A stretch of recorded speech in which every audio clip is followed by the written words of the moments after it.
येऊ का? येऊ का? दोघं एकदम बोलले, हो ये, पण सून म्हणून ये, मुलगी म्हणून येऊ नको. घनदाट जंगलातून आवाज आला, अगदी बारीक आवाजात, अगदी कुणी जोडून बोलतंय.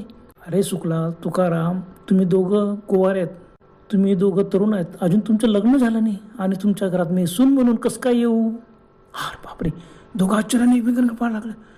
अरे कोणी? वस्त जो अगदी जवळून येतो. झाडं वगैरे आहेत, खाली तर कोणी दिसत नाही. त्यांनी झाडावर पाहिलं, कोणी दिसतो का झाडावर? कोणीच नव्हतं. इकडं तिकडं पाहिलं, ते बरोबर आहे, पण आपले नावं कसं का माहिती? कोण सिनीबाई?